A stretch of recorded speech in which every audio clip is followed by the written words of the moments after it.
Looking to make your holiday gifts more extraordinary? There's one place you need to go, PaperSource. PaperSource's gift wrap collection includes hand-illustrated designs, stone paper, sustainable handmade fine papers, and even pine-scented wrap. Don't want to do any wrapping? PaperSource has easy solutions with their pre-wrap gift boxes and bags. Or you can leave it to the professionals with their in-store wrapping service. Give yourself time back and wrap up your holidays with something extraordinary. Visit papersource.com or stop by a PaperSource near you today. How long was Neil Armstrong actually on the moon? When did Europe start speaking English? Did Marco Polo really go to China? CuriosityStream is the streaming service for all things history, plus science, wildlife, and more. What's the real story behind the Mona Lisa? We've got that. What caused the collapse of Rome? We know. Where did we find mankind's earliest ancestor? Come find out. For the holidays, give the gift of curiosity with 25% off gift cards for your curious cohorts. It's holiday shopping season at curiositystream.com/gift. United States forces have struck two telling blows against the Japanese in the Far East. The Army reports this morning from Manila that its planes raided the Philippine town of Bygone, where Japanese troops had established a beachhead and destroyed 26 Jap planes. Japanese fuel and military supplies also were destroyed. Admiral Thomas C. Hart reports the second success with the announcement that American submarines have made 2 successful attacks. A third sub-attack failed, and that's all the Admiral would say. He explained that submarines don't have to report on their missions until they return to their bases, but he had received advance information on these 3 attacks. Manila itself now has had no air raids for 2 days. As for the attack on 2 small Hawaiian islands by Japanese ships or submarines, the Navy indicates that it isn't going to be enticed away from its search for a real battle with the Japanese fleet by such tactics.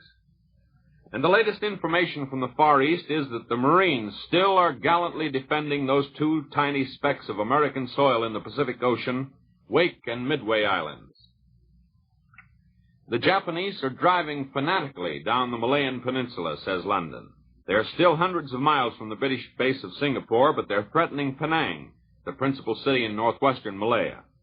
The other big British naval base in the Far East, Hong Kong, reports aerial attacks by the Japanese and artillery fire from the mainland.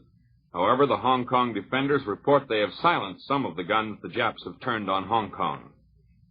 Singapore announces Japanese landings in British Borneo, but the English troops already had withdrawn, destroying vital oil wells, refineries, and other important installations. The Red Army keeps on pushing the Germans back from the Moscow front. Today, the recapture of Kalinin is announced, and the Russians say they routed 6 Nazi divisions in the battle. The remnants of these German units are being pursued. The Berlin radio says, quote, German troops are shortening their lines in various sectors on the Russian front, unquote. Here in New York, the City Council has passed a stiff law regarding violations of air raid alarm rules. A $500 fine, 6 months imprisonment, or both may be imposed for failure to obey air raid wardens during an attack, failure to take cover during a raid, failure of motorists to park cars and take shelter. The Admiralty in London says that an Italian general and 19 other officers were aboard a submarine sunk in the Mediterranean. The general was not among the 53 survivors who were made prisoners, the British said. The Japanese island of Formosa has been shaken by an earthquake. That's the official report of the Tokyo radio, which says that 190 persons were killed and 164 injured. A Dutch airplane has scored a direct hit on a Japanese destroyer. This was announced in a communique from Batavia. The communique said all Dutch planes returned safely. This Christmas season, delight your family every day with real Ward's Tip-Top cake. Tip-top in quality, tip-top in enjoyability. The wide variety of Ward's fruitcakes assures a festive treat for every taste at prices for every pocketbook. And don't fail to get Tip-Top Wine Loaf, Tip-Top Silver Queen, Tip-Top Chocolate Layer, to mention only a few of the delicious Ward's Tip-Top cakes. Above all, make this Christmas feast one your family won't forget by ordering Ward's Paradise Fruitcake today, a matchless holiday institution. In its beautiful, reusable blue and white Wedgwood-style container, Paradise Fruitcake is the distinctive Christmas gift, too. Order it and get plenty of Ward's Tip-Top cakes from your grocer today. Give your family a tip-top Christmas season. This is Glenn Riggs inviting you to listen in to the morning news of the world at 8:45 tomorrow morning on WJZ, presented by the makers of Ward's Enriched Tip-Top Bread. This is the National Broadcasting Company.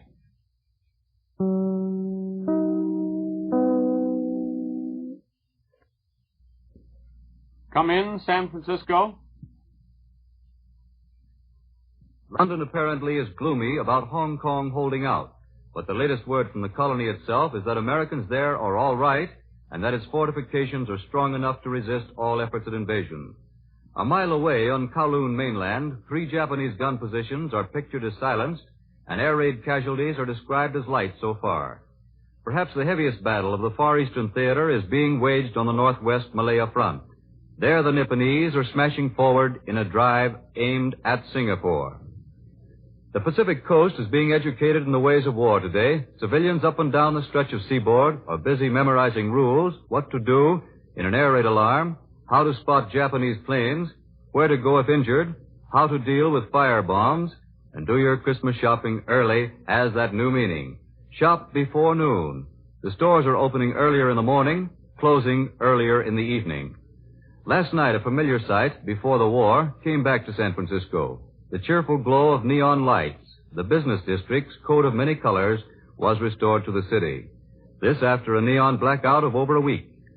Those now in operation conform to the new ordinance.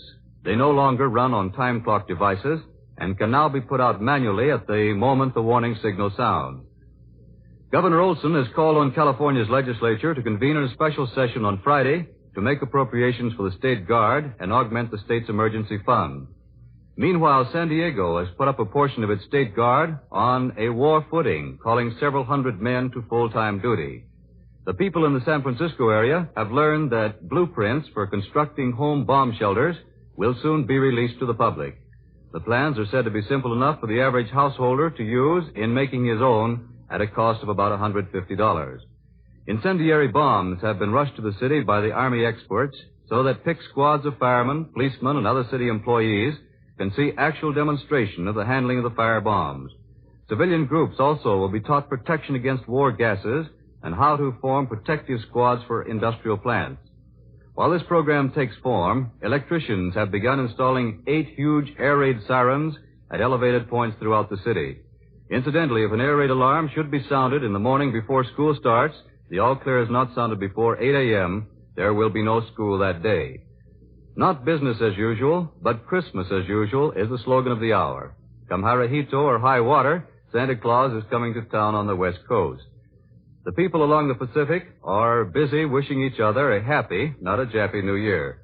Mayor Rossi of San Francisco has announced that the city by the Golden Gate will celebrate Christmas as usual.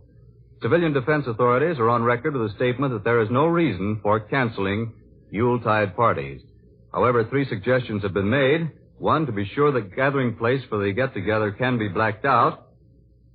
The second, have all the guests come before dark. Ask all the guests to arrive at varying times if the affair is large enough to create traffic congestion.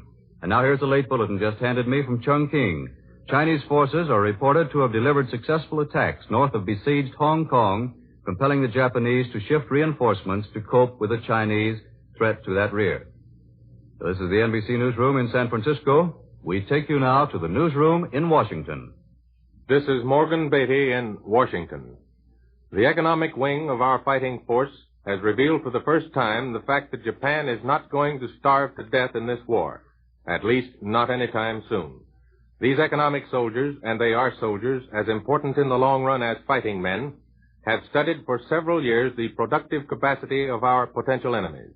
These nations have all been rated, and these ratings are carefully backed up with facts and nothing else. Today, the experts disclose that Japanese probably cannot be starved by a naval blockade. Japan is self-sufficient in food. Our economists have noted Japanese reports of rice shortages. These deceptive reports apparently have been circulated to get the Japanese people ready for rationing and to make us think there is a food shortage in Japan. The most careful authorities on economic warfare rate Japan 5th and last among the great powers. But they have reached the astounding conclusion that Japan is also self-sufficient in steel and iron, thanks to heavy American imports of scrap in the past and their own sources. And German ersatz machinery has played a part in that, too. That means Japan is weak in 4 essentials of war: oil, aluminum, tin, and rubber. She is weakest of all in oil resources, and that cannot be stressed too often. Military economists, for that reason, point to Burma and Borneo as the logical points for Japan to strike hard in the near future. Known Burmese oil production is about 1 million tons a year. Borneo production about the same. Japan produces about 2 million tons a year, including synthetic products the Germans have shown them how to make. She has stored much oil, too, but how much is not known. This leads the economists to believe that Japan has no more than a year of high-speed, all-out warfare under her belt. However, these economists warn us not to assume Japan cannot fight for more than a year. Japan is not now fighting all out. She can keep up the kind of war she is now conducting for several years. The Japanese are practicing hit-and-run warfare for the moment. They're trying to make each expeditionary force count to the hilt with an absolute minimum risk of their fleet and their reserve defense forces. Naval experts, qualified to gauge Japanese strategy, constantly refer to our submarine force. The Japanese naval authorities are aware of this force, so there's no use keeping it secret. Today we scored 2 conspicuous victories with our subs, but it cannot yet be told exactly what these successes were. Tokyo is boasting about their knowledge of our submarines for some reason. The Japs say they know we have 20 long-range submarines operating in waters near Japan, and these submarines are capable of guerrilla tactics. That means the Japanese think they're independent of our fleet, perhaps. We're letting them think what they please. Incidentally, the experts are aware of the very clever type of propaganda warfare the Japanese are waging. It is effective only if the reading and listening public in this country relaxes in its duty, and that duty is to avoid jumping at weird conclusions based on Japanese propaganda. Take today's clever Tokyo release. The Japanese tell us they have broken the encirclement of Japan by the capture of Guam. If you take a hasty look at the map and see how close is Guam to Japan, you might be tempted to agree that this is a great Japanese victory. But if you're careful, you will realize the apparent purpose of that statement is to trap Americans into conceding that we have been trying to encircle Japan. We have never tried to encircle Japan. As for Guam, our own naval communiques merely say Guam has probably been captured. The conquest of tiny Guam, even if the Japanese have taken it, has no strategic importance to us whatever. It is too close to Japan for us to worry about at this stage of the war game. In other words, we are not going to risk large sections of our fleet right under the noses of Japanese air power until our strategists get good and ready to do that. They may be ready to do it tomorrow. They may not be ready for a year or longer. Nobody except the high command knows it, and nobody is going to reveal it. That's all for now. NBC has brought you up to the minute on the news with bulletins from New York, the latest in the Pacific Theater from San Francisco, and Morgan Beatty speaking from Washington. This is the National Broadcasting Company.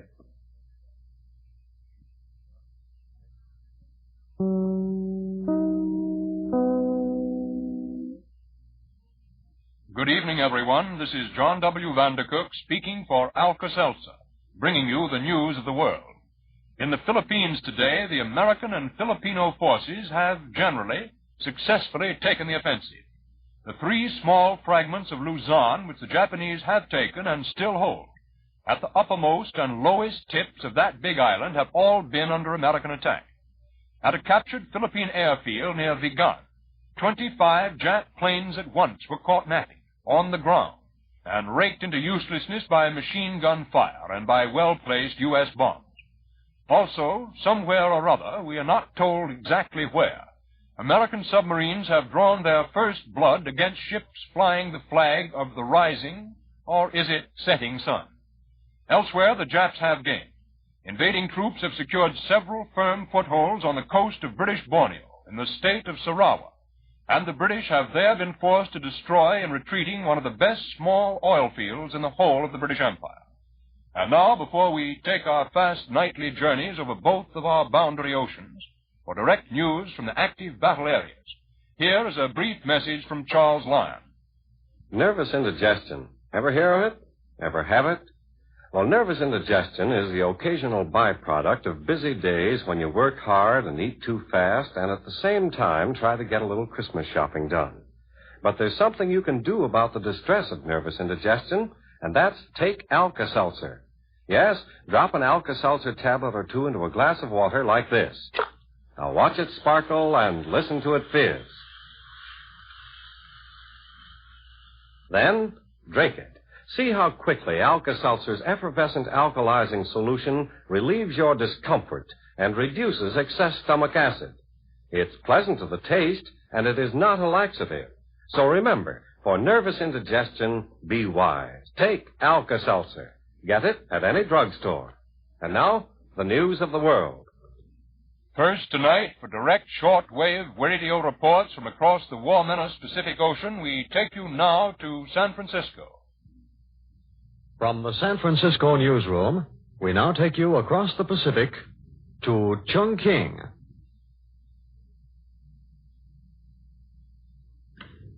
Go ahead, Chungking. Come in, Chungking.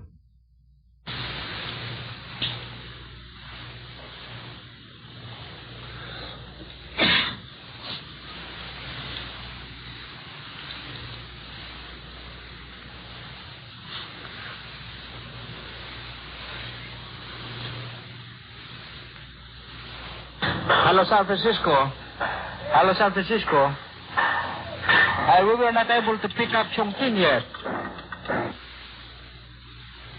Ladies and gentlemen, we regret that we cannot contact Chungking at this time.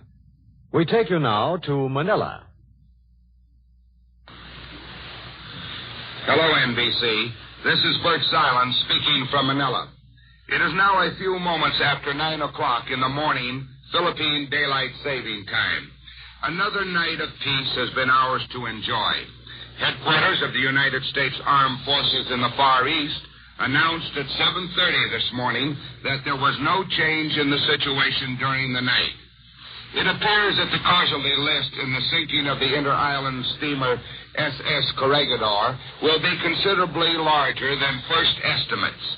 The SS Corregidor, making its first trip to the southern island since the war, was loaded to the rails when she ran into a mine just outside of Manila Bay. 280 survivors have already been landed in Manila and are now under the care of the Red Cross. Complete details have not yet been released for publication. With the report yesterday that 26 Japanese planes were destroyed in bygone, the total number of Japanese losses in the Philippines to date is 70 planes. This figure includes only those losses that have been verified by USAFI headquarters and does not take into consideration those planes that were brought down over isolated places, reports of which have not yet been verified. Add to this the 10 enemy transports already reported sunk or damaged by USAFI airmen, together with the many small landing barges lost in the Lingayen area when the enemy tried to land there. Add these all together, and some idea can be gotten as to how dearly the enemy is paying for her attempted invasion of the Philippines. Meanwhile, during the lull in military enemy activities in Manila, we are making hay while the sun shines. Everywhere, huge piles of sandbags are being shaped into bomb shelters. Merchants are getting their wares properly displayed for the holidays next week, and people are beginning to live a more normal life. We don't expect this inattention on the part of the enemy to last forever, but we certainly are taking advantage of the situation to consolidate our civilian forces. I am sure it will have a telling effect on public morale and discipline. This is Bert Silent now returning you to NBC. We now return you to New York. And now for a report which will come to us direct from blacked out Britain. Go ahead, London. This is London. The Admiralty announced the torpedoing in the Atlantic of the British light cruiser Dunedin. She was completed in 1919, had a disbursement of about 5,000 tons, and has been doing convoy and patrol work. The only news from Libya is that in spite of bad weather, the British are maintaining pressure on Axis forces and are still making progress. Two broadcasts tonight refer to the East. One from Spain says that the news that Japanese troops had occupied the Portuguese colony of Macau has been officially denied in Coruña. Another broadcast of interest was from Lisbon this evening, saying, or rather tonight, saying that the Council of Ministers had met to discuss the grave events which occurred in the Portuguese colony of Timor.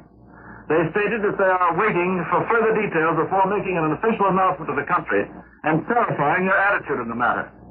There is no official information available here as to what event this statement refers. Timor is an island off the southeastern tip of Java. Black markets are a black menace to the lives of thousands of people, affecting what people are able to buy as a result of black market prices. There's now a real hope that the profiteers and racketeers will be dealt with in their own language, money and profit. The government has decided to take the profit out of this racket. As yet, imprisonment without the option of a fine has not been provided among the penalties. Power to seize suspect goods and dispose of them at legal prices has been. Up to the present, profiteers have been able to pay imposed fines when caught and walk out of court with an interesting profit in their pocket. The government's plan is to take that fun out of the business and dry it up. For instance, in a recent case, a racketeer's profit was about $8,000. His fine was roughly $524.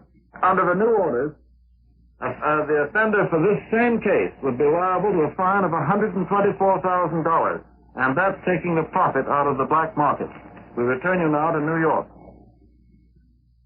There has been a slight, but probably not specially significant, lull today in the dangerous fighting which is going on in British Malaya. Oddly, the Japanese themselves now take a not too optimistic view of that campaign. War Premier Tojo today informed Tokyo's rubber-stamped parliament, the Japanese Diet, that the neutralization of the powerful Singapore base would take a long time. Tojo did not even say its capture. Singapore's jungle background on the Malayan mainland, Tojo said, would favor the defense of the island itself. Nevertheless, the Premier said that the Jap invaders of Malaya from the north are breaking stubborn British resistance. And Singapore, though of course in more temperate language, more or less agrees. Enemy reinforcements are still arriving, presumably by sea. The Japanese swarm now in the upper part of that sweltering hot peninsula now numbers more than 20,000 men. For the moment, the hardest Japanese blows in that area, it appears, are being directed at the less familiar British Malay city of Penang, which the British say plainly is in great danger. Penang, like Singapore, is also an offshore island. It, too, has a big airfield, naval anchorages, and supply depots, and big stores of oil. Though Penang lies 400 miles up the peninsula, it is on the far side. It therefore faces toward British India. If enemy planes could get established there, they could overlook with ease the beginning of the wide strait that funnels to only a narrow channel when it passes Singapore, an ocean passage through which an enormous proportion of the world's sea trade still sails, including, for example, many of the American vessels which, before we went to war, were delivering lease-lend aid to Britain at the Red Sea ports, and which on their way back were peaceably fetching us rubber, tin, quinine, and other useful products from the ports of those warm Malayan seas. And now, for a report from our own capital, we take you to Earl Godwin in the newsroom in Washington.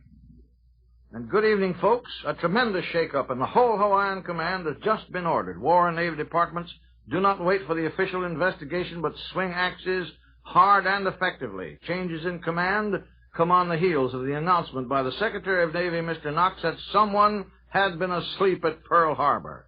Rear Admiral Kimmel is relieved of the command of the United States Fleet. Admiral Chester V. Nimitz will take over, and Vice Admiral William S. Pye immediately takes over the fleet until Admiral Nimitz can get there. As this smashing change shakes Washington and the whole Navy, the Secretary of War, Mr. Stimson, replaces General Walter C. Short with General Dela C. Emmons, who will take over command of the Hawaiian Department, and he puts Air Corps General C.L. Tinker in command of those air forces, relieving General Frederick L. Martin. The War Department release just out says, These changes are made in view of the preliminary report of the Secretary of the Navy, with whose views as to the unpreparedness of the situation December 7, the Secretary of War concurs, and to expedite the reorganization of the air defenses of the islands. On the Capitol Hill, the low age draft limit will be 21 as far as the House is concerned. 21 to 44 is the range for service in the bill the House passed tonight and sent to the Senate, where it runs head-on into the Senate's own bill of a 19-year limit. The President had sent letters recommending the 19-year induction, but as a matter of fact, his letter did not reach the Military Affairs Committee of the House until after their bill had been reported and ready for discussion. Evidently, one of these things that it seems to need a good long soaking before the House could be indoctrinated. The vote against 19 age was a heavy one, 173 to 52. But there were no negative votes as the bill passed finally. But a cloakroom opinion indicates the House might be induced to change its mind, might go up a notch, and eventually compromise with the Senate at age 20. The President of the United States today told labor and industry we must do perfectly unheard of things. He said this to the High Council of Labor and Industry gathered here to effect a wartime program of all work and no strikes. The President puts it on a must basis. The country, he said, expects it in a hurry. And then, as he bade them goodbye, the President warned, "We have not won the war by a long shot. It is going on for a long time, and that's all from Washington at this time." We'll return you to John W. Vandercook for some more late news in just a moment, right after we review this easy ABC lesson. Alka-Seltzer's ABC for cold distress. If you have a cold, it will pay you to remember A, Alka-Seltzer. Start to take it at once according to the directions inside each package. B, be careful. Get more rest than usual. Stay out of drafts, avoid stuffy, overheated rooms, dress comfortably, and get your daily quota of vitamins. And C, comfort the sore throat caused by your cold by gargling with Alka-Seltzer. So there you have it, Alka-Seltzer's ABC for cold distress. Try it when you need it, won't you? Be sure to listen later this evening to that amazing program, The Quiz Kids, sponsored also by Alka-Seltzer. Consult your local newspaper for time and station. Now, back to the newsroom. Tokyo, Japan's outpost island of Formosa, which is believed to be a base for much of Japan's present sea campaigning, today received a hard blow from an unexpected direction. Formosa, the camphor island, was rattled to its sea foundations by a severe earthquake. About 200 were killed, hundreds of houses were knocked down, and Japan bitterly complains that railways and other important communications were severely damaged. And that's the news of the world. This is John W. Vandercook speaking for Alka-Seltzer, saying goodbye until tomorrow at this same time. This is the Red Network of the National Broadcasting Company.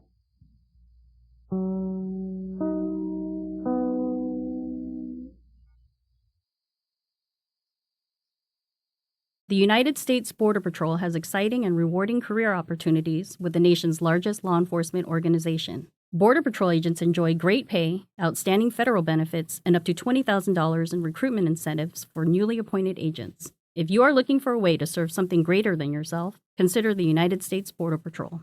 Learn more online at cbp.gov/careers/USBP. That's cbp.gov/careers/USBP. The United States Border Patrol has exciting and rewarding career opportunities with the nation's largest law enforcement organization. Border Patrol agents enjoy great pay, outstanding federal benefits, and up to $20,000 in recruitment incentives. If you are looking for a way to serve something greater than yourself, consider the U.S. Border Patrol. Learn more online at cbp.gov/careers/USBP. That's cbp.gov/careers/USBP.